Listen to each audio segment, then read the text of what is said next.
Hey, everybody. Welcome to the back room. I'm Andy Ostroy. Looking forward to presenting this conversation to you today. It's with Stephanie Grisham. She is the New York Times bestselling author of I'll Take Your Questions Now, What I Saw in the Trump White House.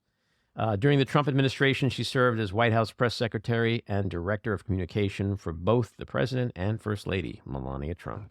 She's the only person in history who has held three senior roles at once while representing both the East and West Wings.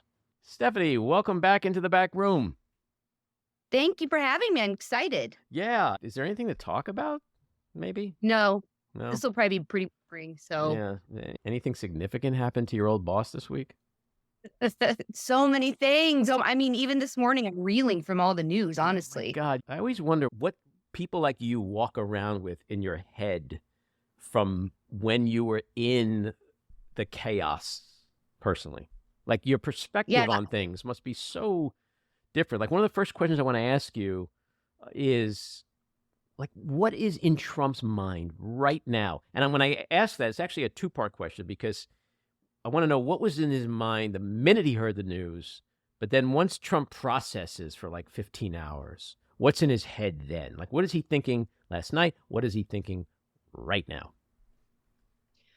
Last night, it's interesting that you asked that because I was actually watching CNN, and I noticed that one of his attorneys went on, and his attorney was combative as usual. It was Jim Trusty who I guess resigned this Right. morning, but I thought to myself, well, that attorney is performing for an audience of one. That's for sure. You can tell that Trump was last night pissed and telling everybody to go out on TV to defend him, which is something that happened all the time in the White House with us. And I think today it's going to be a lot of the same. It's going to be him being angry. He feels like he's this victim, and he's just going to be yelling at people to get out and defend him. And, these people are useless. Everyone's useless. And why doesn't he have good people around him? That kind of thing. Do you think he understands the gravity of the situation? Like when I get a parking ticket, I'm scared shitless. And I was saying to someone earlier, when I see that picture of Jack Smith, the one picture of Jack Smith where he's in that like judicial robe thing and his face, he looks like something out of Game of Thrones. It's like, I crap my pants just looking at a picture of that guy, and he's not investigating me, right? If that guy had just indicted me and is about to indict me perhaps again, I would be beside myself. But there's something about Trump that makes me feel like he doesn't get it. Does he get it in your mind? No, you have to remember the people who are surrounding him. I think I tweeted something to this effect last night. The people who surround him, it truly is like that children's story, The Emperor Has No Clothes. Right. And so everyone around him is telling him, this is a witch hunt. Everyone's after you. It's because you're so powerful, sir. We'll get you out of this. It'll be okay. And then I think also to some degree, he hasn't suffered consequences. He hasn't yet. Sure, the E. Jean Carroll thing, he, was found guilty, but that was civil. Still very important. I'm not even trying to dismiss it, but he hasn't had any consequences yet. I do think it's got to be on some level sinking in because he has now been, perp walked almost. He did that in Manhattan, and now this is at the federal level. So it's got to be sinking in, but the people around him will never just tell him the truth. And look, I was guilty of that too. I'm not actually throwing stones at those people. You are one of those people that I consider sane. Like we all, at some point in our lives, get caught up in something that we may look at and go, oh, this is not for me. I got to get it. And you get out, you change your life, right? Yes. What's fascinating to me and mystifying are the people, to your point, who are still telling the emperor he's got new clothes. Like after watching was it predecessor or did she come after you? I think she came after you. Kayleigh came after you. Kayleigh. Yeah. She came. After watching him throw her under the bus, I mean, you couldn't get more loyal than Kayleigh McEnany, right? Right. How does he still have anyone around him telling him anything? Like, how isn't everyone jumping off the Titanic? Trump. So it's the Trump. No, I think you just coined something there. You might want to get that. What do you call? I don't even know. But copyright. Awesome. Thank you. That's the word. I'm not on my second cup of coffee yet myself. But anyway, I still, after all this time, have not been able to adequately communicate and answer that question. However, I'll try once again. When you're around him, you feel so good that you have survived all these people, right? So now you've got people around him who are like, ha, I've even survived Kaylee, right? And it's this weird, warped sense of pride, and you think you're untouchable. And he's got this way of making you feel like, you are so much better than all these people, and he trusts you more. And there's this, it's just an ego thing, I think. So I think that's part of it. I think the other part is fear. When you do jump off the Trump Titanic, it's not an easy thing.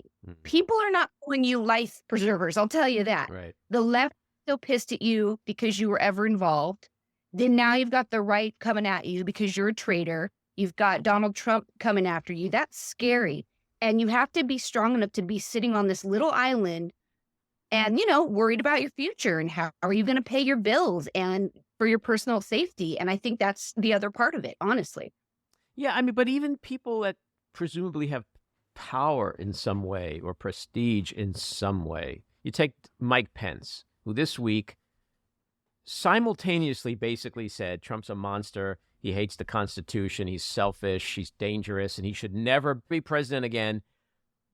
But if he's nominated, I will vote for him. I was so disappointed in that. I think, there's power in numbers. And if everybody would just say, like, this is not okay, but they won't. And I think, Pence wants to be elected president now. And now he's walking that tightrope line of, I can't piss off the base. I can't upset, I've got to get through this primary. And the only way to do it is to say things like that. And, I want to bring up Nancy Mace. I watched her this morning do an interview, and I find her to be, I really like her. I think that policy-wise, she does a good job. I think she's a little bit more middle of the road. She seems very reasonable. But even today, she's like saying that this was a witch hunt and comparing it to the Biden documents and Pence having documents and even Hillary Clinton. And it's like, what are you doing? I know you know the difference here.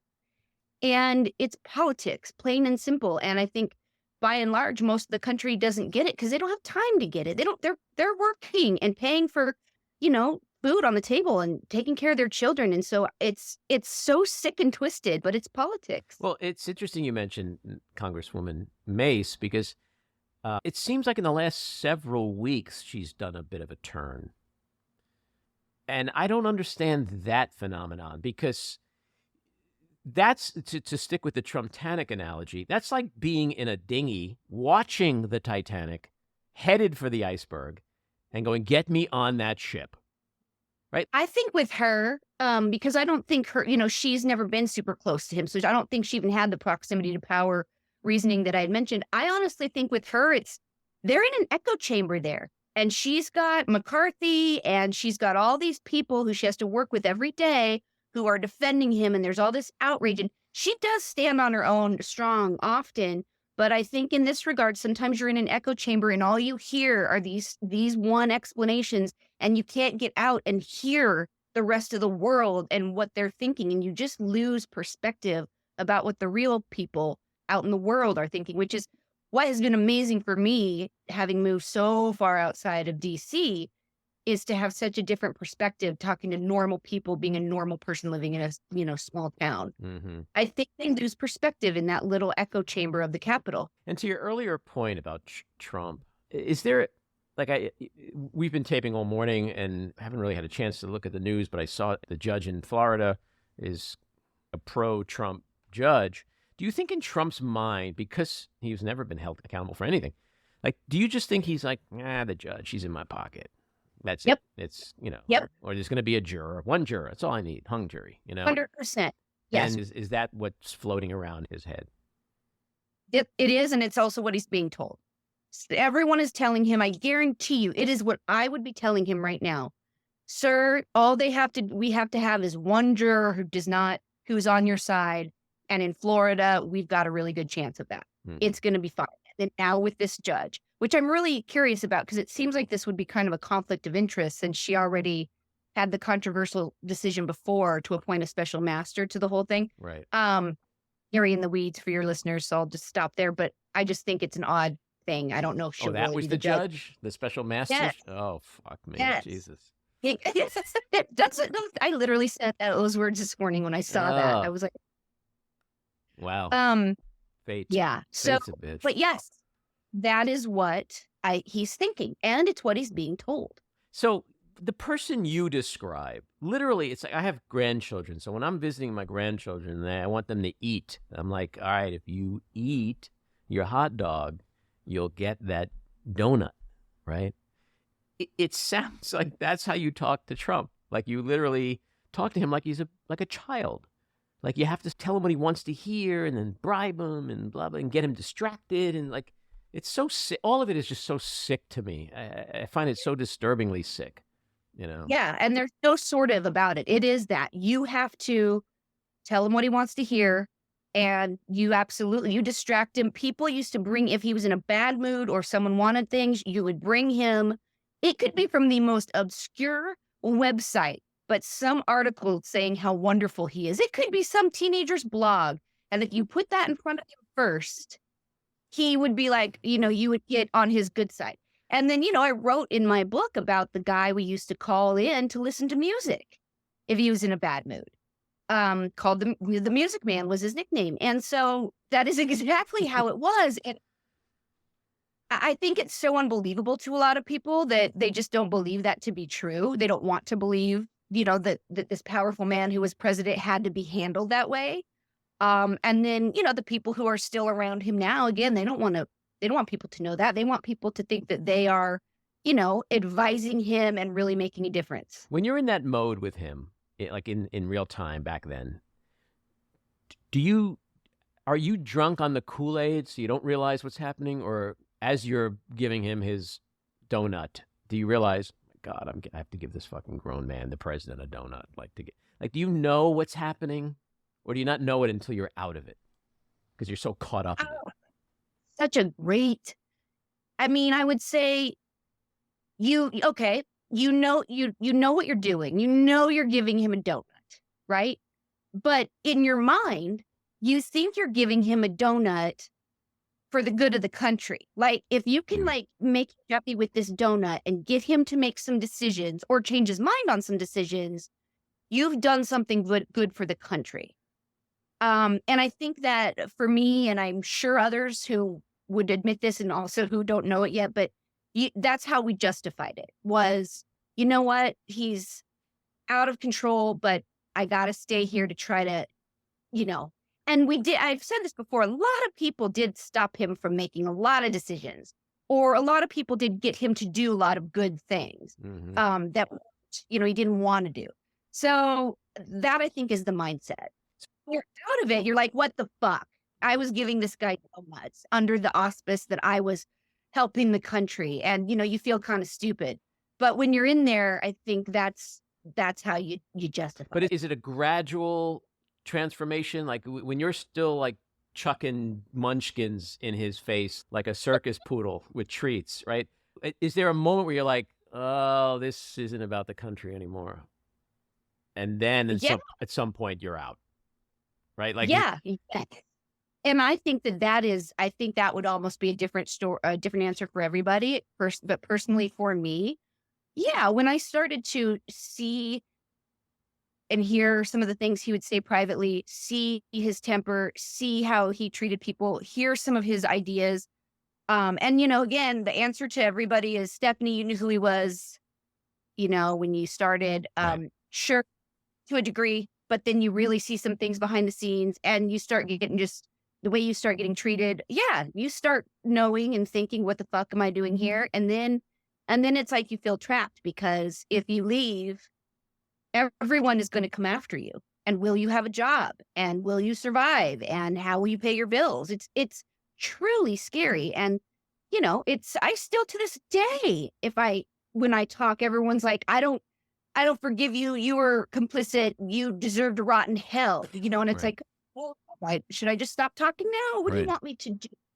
So it's scary. It's scary. No, it's an interesting thing because I've had a lot of people on and I've become friends with a lot of them. This week we have an episode with Joe Walsh. I've interviewed Mooch, who I love, and he said, look, I was a guy from Long Island, I'm blue collar family, and now I'm in the Oval Office. Like, I get it. Okay, I understand. I understand that. But then you Mhm. also focus more on what has the person done to maybe rectify. Have they identified a situation that needs rectifying? If you Right. learn from your mistakes and you try to do a 180, that's what matters. I mean, I went through this with people with Liz Cheney. They'd say, oh, she's so conservative and anti-abortion. I'm like, but she's fighting for democracy. Who gives a fuck what her opinions are on abortion? That's secondary. Yes. If you're living in a Yes. dictatorship, trust me, abortion is not going to be the biggest problem you have. And so it is surprising in a way that people like yourself still get that kind of thing after you've sort of dedicated yourself to trying to do the right thing. But I guess that's why we are where we are in this country today, because toxicity rules the day. Partisanship Yeah. rules the day.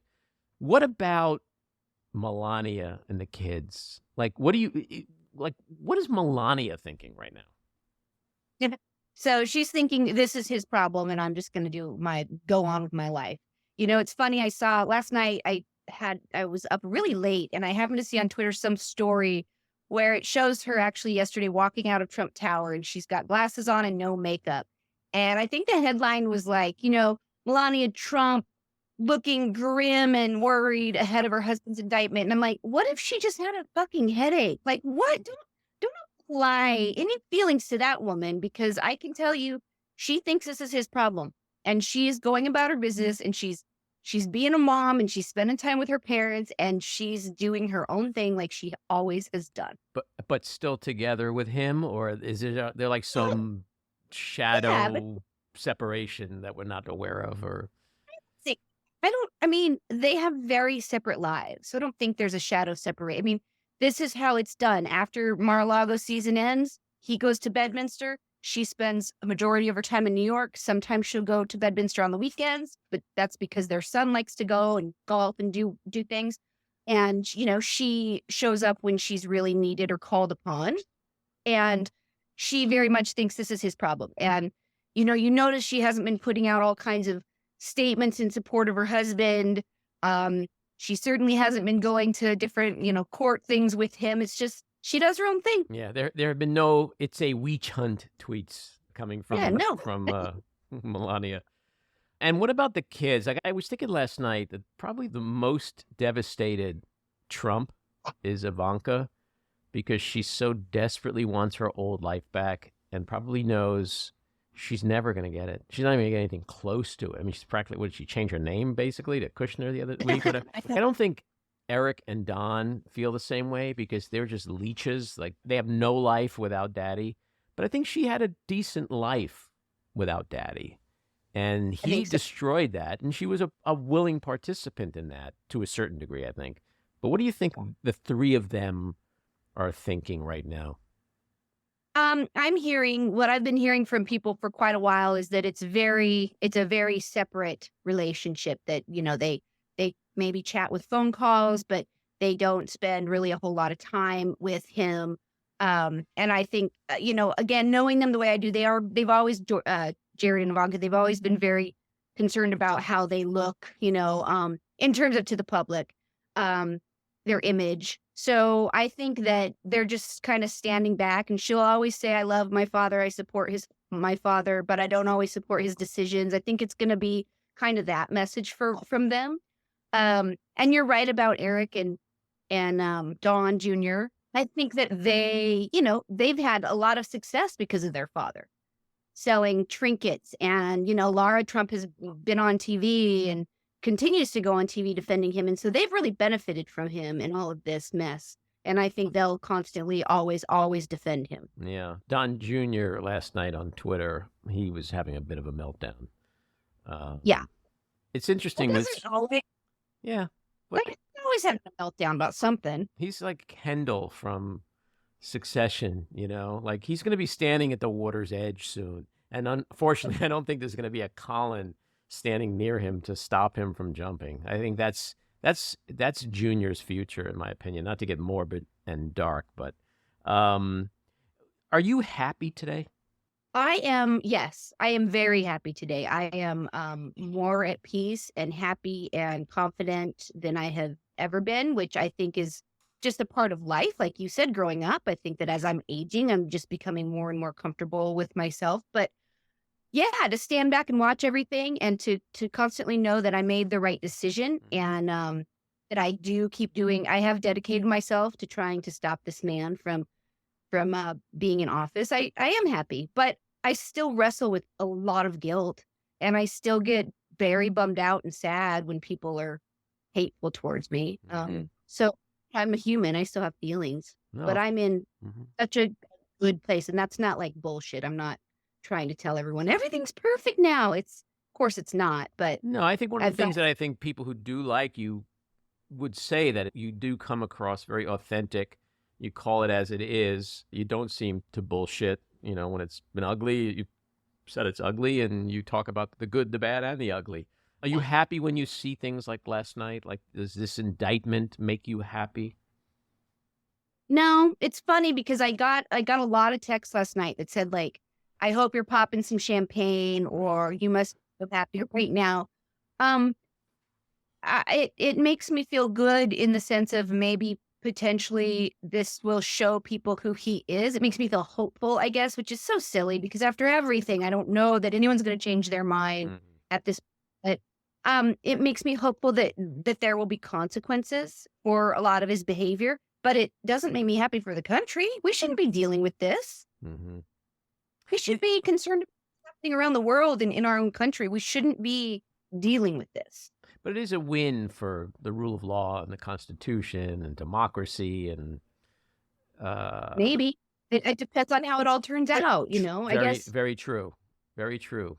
But, there's all this, like, it's a sad, dark day for America. I don't know if I buy into that. I'd prefer to take the emotion out of it. I think on a very transactional basis, it's a very important day for Yeah, America. I agree with that. You know, um, But I'm definitely not like jumping around, popping champagne, saying, I told you so. No, nothing like that. yeah. I really, What do you think of the Republican reaction, like from McCarthy on down? Like, isn't it just insane that they're still defending it, this guy?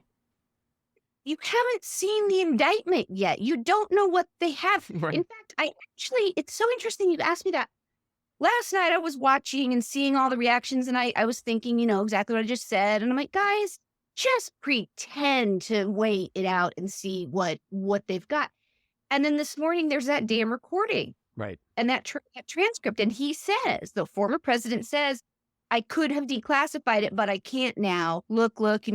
And I thought, okay, McCarthy and crew, how are you going to defend this? Oh, they'll find a Are you way. going to like, well, Biden had some documents at his house. Is that going to be it's insanity. And I think it goes back to the most basic back in the day when you were a kid and you were on a certain team and your team just had to win at all costs.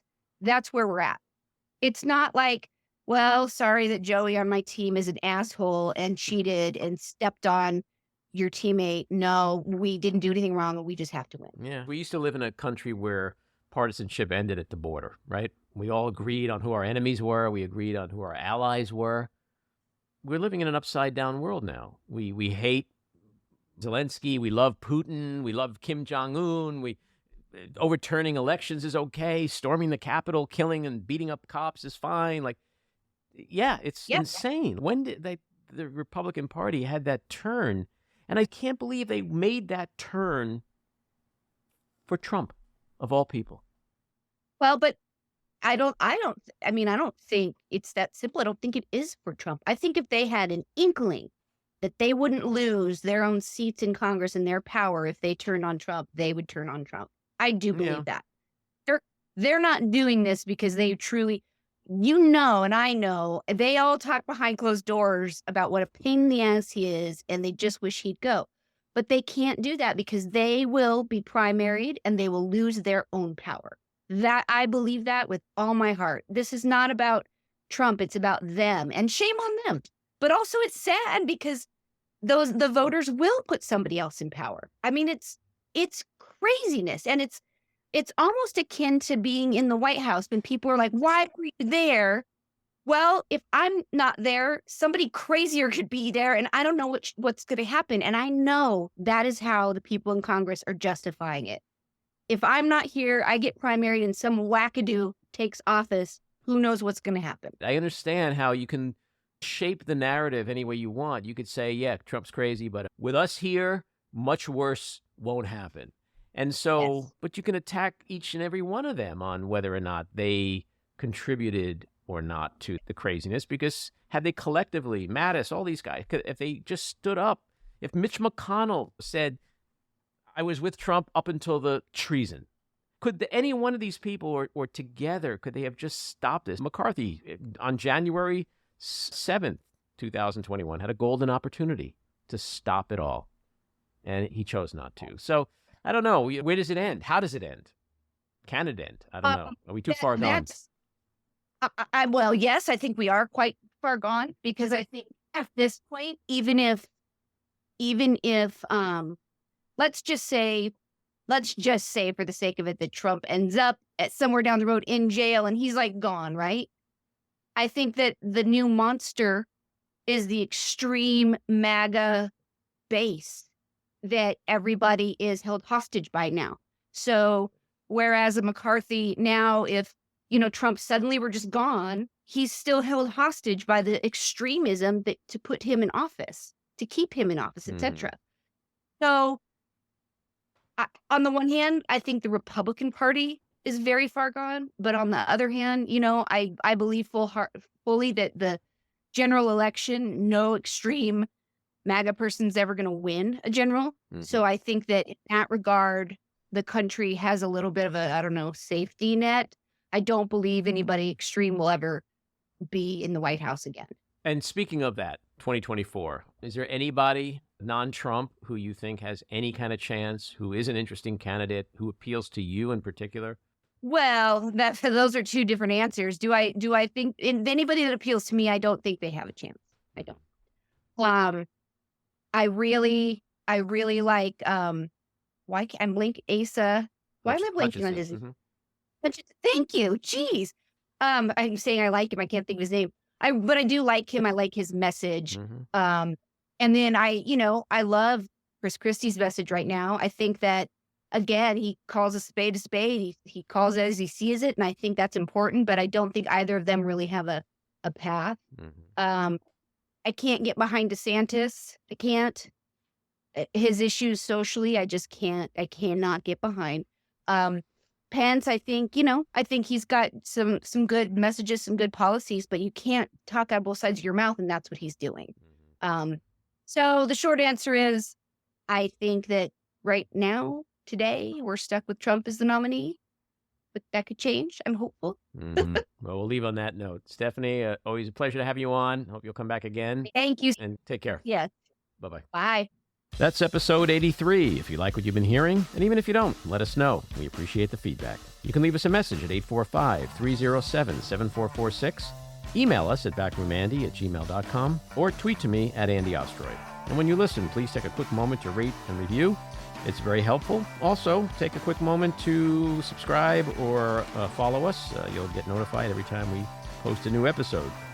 I want to thank my co-producer, engineer, and editor, Matty Rosenberg, associate producer, Jen Hammoud, Cricket Langell for our artwork, Andy Hollander for our kick-ass music, Patricia Wind in the Epicurean for the Backroom Studio, and a big thank you again to our guest, Stephanie Grisham. So keep your eyes on Washington, Hollywood, and your own backyards, and we hope you'll join us again next time. Have a great week.